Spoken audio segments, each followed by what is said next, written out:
Are you just starting out in the world of terrain building and feeling lost? Don't worry, all of us has been in your shoes at some point.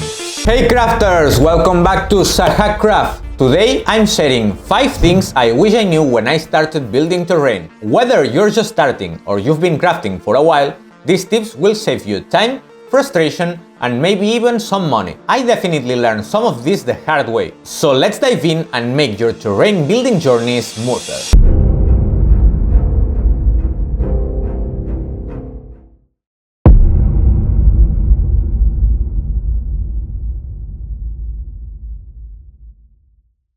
One of the biggest misconceptions when getting into terrain crafting is that you need expensive materials to make high-quality builds.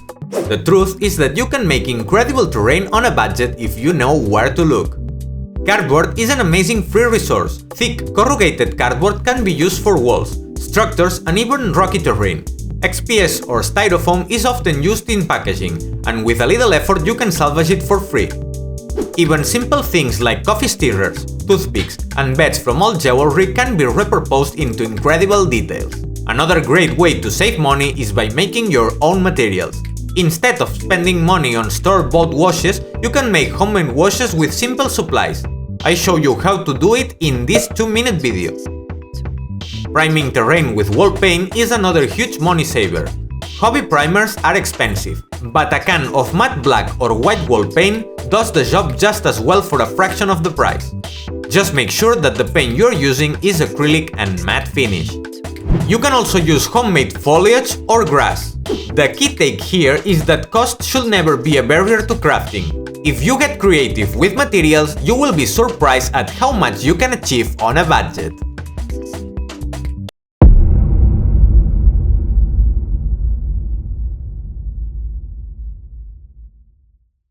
It's easy to fall into the trap of comparing your work to that of more experienced crafters. Social media is filled with stunning builds, and if you're just starting out, it might feel like you will never reach that level. But here's the truth, every single crafter started somewhere. No one picks up a foam cutter for the first time and makes a masterpiece. Improvement comes with practice, and focusing on your progress is much more important than worrying about how your work stacks up against others. Instead of getting discouraged, use other people's work as an inspiration. Try to break down what you like about their builds, textures, colors, layout, and incorporate these ideas into your own projects. Most importantly, develop your own style. The beauty of crafting is that there's no single right way to do it. Some people go for hyper-realism, while others create stylized or exaggerated fantasy terrain. Some like weather-drawn environments, while others build pristine, colorful walls. Your work doesn't have to look like someone else's to be valid. Every crafter has their own unique touch, and that's what makes terrain crafting so great. The goal isn't to be the best, it's to improve, have fun, and create something you are proud of.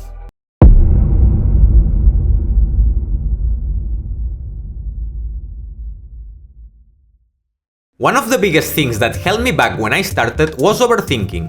I'd have an idea for a cool piece of terrain, but instead of diving it, I'd second-guess myself. What if it didn't turn out well? What if I wasted materials? What if I messed up?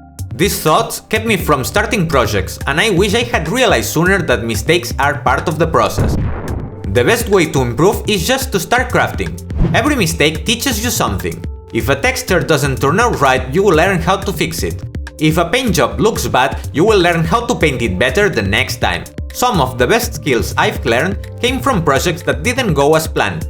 The important thing is to take that first step. Cut that foam, glue that piece together, and see where it takes you. The more you create, the faster you will improve, so don't let fear hold you back. Also, I think it's important to mention that this hobby allows for a lot of mistake hiding. Let me explain. Sometimes, joints and pieces aren't placed perfectly or are not as symmetric as we want, but then you can glue another element on top and hide these problems.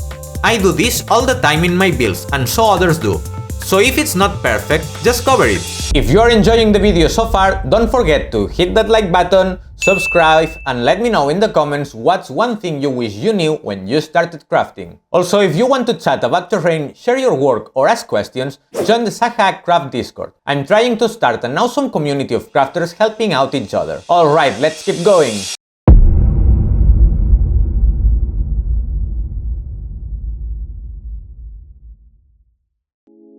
The terrain crafting community is one of the most welcoming and helpful groups out there.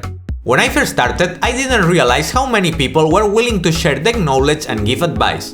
If I had reached out sooner, I could have avoided a lot of frustration and mistakes. There are so many great places to ask questions and get feedback. I'm starting a Discord server that I want to become a great place to chat with other crafters.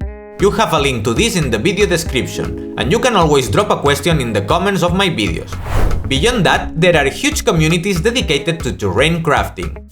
Facebook groups like the Tabletop Crafters Guild, Crafters Zine, and the Foam Modeling Group are filled with experienced hobbyists who love helping newcomers. Reddit has also fantastic communities like terrain building and dioramas, where people share projects, tips, and troubleshooting advice. The best thing you can do is engage with the community. Ask questions, share your work, and learn from others. Crafting doesn't have to be a solo journey, and having a support system makes the experience so much more rewarding.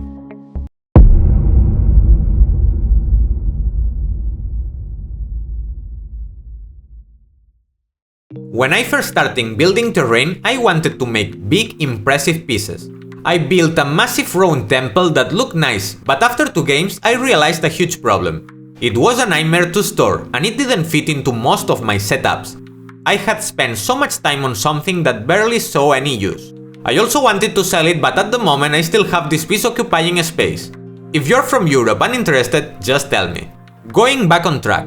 After realizing that was a problem, as storage isn't something I have, I started focusing on modular terrain. Instead of making one big project, I could take multiple smaller pieces that fit together in different ways. Modular terrain is easier to store, much more versatile, and offers a ton of replayability. With just a few different pieces, you can create entirely new layouts for every game. If you're starting out, I highly recommend focusing on modular builds. Whether it's city tiles, dungeon walls, or scattered terrain, making things that can be rearranged will give you way more value in the long run. You will get more use out of your creations, and you won't run into the dreaded problem of running out of storage space. Here is an example with my city stackers. You can build a full board, but then you can store it as a cube that doesn't take as much space. And there you have it, 5 things I wish I knew when I started crafting. Hopefully, these tips will help you avoid common mistakes and improve your terrain builds faster. If I had known these things when I started, I would have saved a lot of time, money, and frustration. Hopefully, this helps you avoid some of the mistakes I made, and it makes your crafting journey even more fun. I also want to thank all my patrons for supporting me. You are all awesome, and your help keeps me motivated and allows me to continue creating more stuff. Also, stay tuned as I'm planning some new rewards for all of you. If you found this video helpful, don't forget to like, subscribe, and check out the links in the description for more resources. And of course, join the Discord server to share your own tips and creations. Thanks for watching, stay creative, and I will see you in the next one.